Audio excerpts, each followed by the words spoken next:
Okay, let's go ahead and get started on painting our image. So first thing we're going to do is we're going to open our layers panel, create a new layer. Let's start with our trees. So I'm going to name the layer trees. And I'm going to go back to my brush panel and I'm going to find a brush to get started with. So I'm going to click on my brush tip shape. And I think what I might choose first is this 60, and it's a chalk style. And then I'm going to click on Shape Dynamics, and I want to adjust it just a little bit. So I'm going to move up my size jitter just to make it a little more jagged on the edges. And I can also adjust the angle a little bit. So when I'm drawing with this, I get a little bit of texture to my painting when I'm doing my trees because of all those leaves and everything. So I've adjusted my size jitter up to 20% and my angle jitter to 20%. And this is in the Shape Dynamics. I'm going to collapse that down. I'm going to change my color to a dark green. And now, remember, I'm on a new layer. I've named it trees. I'm just going to paint over my trees. Now remember, we can still resize our brush with our keyboard and make it larger and make it smaller as we're working. As I get over into this other section on the far right, I'm obviously going to want to make it smaller. And we can paint in different directions. We can click and drag. And for a little while here, we can pretend we're actually artists. And I'll be the first to admit I am no artist. But what's fun about Photoshop is it can make you actually seem like you are one. Okay, I'm going to make a little bit smaller brush. Smaller brush, left square bracket. And I'm going to come down here into the end and finish out my landmass with my trees and such. Okay, that actually looks pretty good. Now, you can embellish this as much as you want. I could go back in with another color. I could try a different brush to try and add some more layers to my colors, just as a real artist probably would. Let me go ahead and make another new layer, and let's work on the sun. So I'm going to name this sun. And with the sun, I'm going to create the sun in the sky, and I'm also going to work on my reflection. So let's get our brush panel open again. I find it easier to work in the brush panel when locating the brush that you want to work with, since you do get to see what you're selecting and you get to play with it a little bit before you commit to it. So I'm going to actually look for something that looks round. And I guess we're going to go towards the bottom here. And let's start with maybe this number 20 here. And we'll just keep that one and see what happens. And I'm going to change my color to maybe like a goldish yellow. Something that would look good in the sky. And I'm going to resize my brush for my sun. And I'm just going to keep clicking it. And as I keep clicking it, it's going to work on top of itself to create my sun. Now let me hide my background so we can see what's happening here. If I click this again, and I just keep clicking on top of it, it keeps adding more depth to my sun. Kind of like with a real paintbrush, if you kept clicking on it or stippling with your brush or stamping with your brush, more paint would come off of it and it would give you more depth in your picture.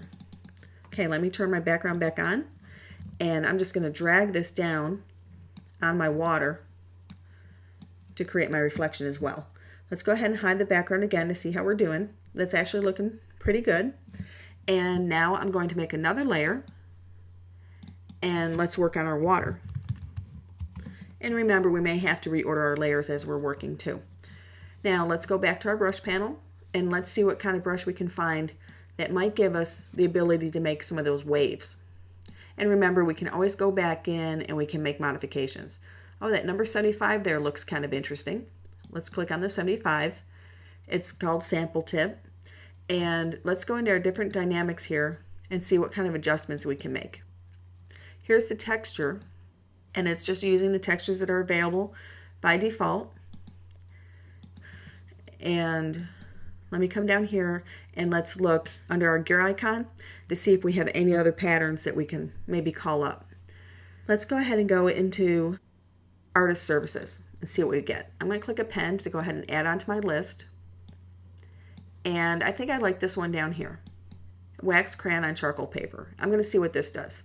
So I'm going to collapse my panel and I want to get a new color. Maybe I'm going to do a little bit more shady of blues. than what we actually see in the original picture. Again, we're just using this picture as a guide to get us started. And I'm just going to click and drag and create my water. And I'm trying to make what looks like maybe some shapes on my brushes that would follow the ripples in the water.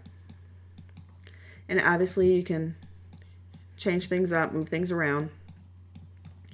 And remember, every time we click on the same color again, it's going to add to the color beneath it.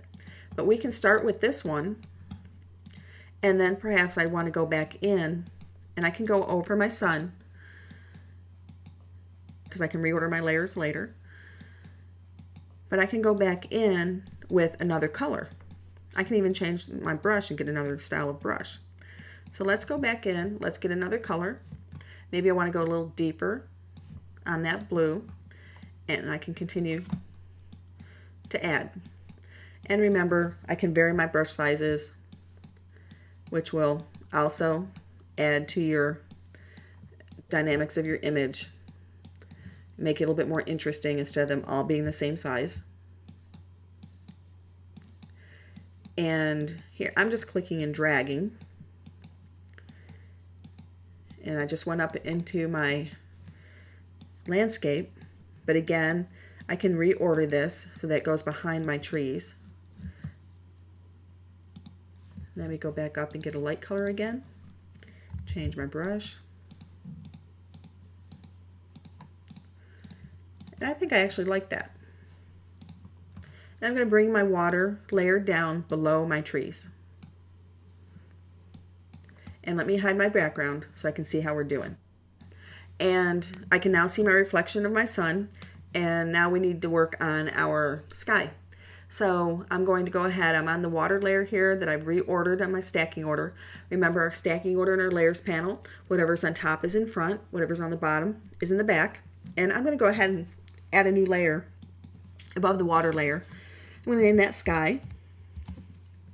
And I think I'm going to kind of go with this motif. I'm going to go with some orangey colors because it's either sunrise or sunset, and that looks a little nicer for that time of day, and it'll kind of explain the location of our sun in relation to our trees. Let's go ahead and get our brush panel open again and go back up to brush tip shape and see if we have any other brushes here that we might want to use for our sky. Now remember, we can come over here on our options panel and we can go to our gear icon and we can actually open up additional brush libraries. So let's go ahead and see what we've got down here. Let's try the wet media brushes. The last one there, I'm going to go ahead and click OK. I'm going to replace all my brushes with the wet media brushes so they're easier to locate. So here they are now in my brush panel, and let's go ahead and get number 17. Let's start with that. It's one of the chalk ones. We've got dry brush. We've got this one that looks kind of large, the rough dry brush. Ooh, this one looks interesting. Number 63, watercolor loaded wet flat tip. Let's see what that one does. And you'll notice here, I can also modify the direction of my tip. I can change the shape of my tip of my brush. Let's go ahead and make it wider. And I'm going to angle it down. Okay, let me collapse my brush panel. And again, I want to work with those colors that are in the actual sky. So let me go ahead and use my color picker and maybe make this a little bit more orangey. There we go. Again, I'm working on my sky layer, and I'm just going to click and I'm going to drag. And this is kind of neat because when I'm working with this one, it's actually, when I release my mouse, it's still painting. So it looks kind of cool when I'm working with it. Let me resize my brush, and I'm just going to do a lot of the background here, and then I'm going to come back and layer some other colors. Now remember, I'm behind my trees, but they're going to work together. Okay, now let me get another color. I'm going to get a smaller brush, and I'm going to add to my background. Okay, let me maybe go up a little bit here on the spectrum and try to bring in some yellows, yellowish oranges. And here we go. That actually looks kind of neat. Okay, I'm going to get my move tool just to turn off my brush, and I'm going to bring my layers panel up a little taller here by resizing it, and I'm going to turn off my background layer. Now we can see we do see some transparent areas, so we could make a layer at the bottom of our stacking order, and we could just fill that with a color or a texture. A lot of times when artists are painting on canvas, sometimes they paint the entire canvas one color and then they work off of it instead of working off of that white canvas. So let's go ahead and maybe get a color. I'm going to get one of those shades of green that I worked with earlier and maybe go a little lighter. And let's see what this does. I'm going to get my paint bucket and I'm just going to spill it on that layer, on my new layer 1. And let me rename this one background. Okay, I kind of think that looks pretty neat. We're going to come back and we're going to finish this up.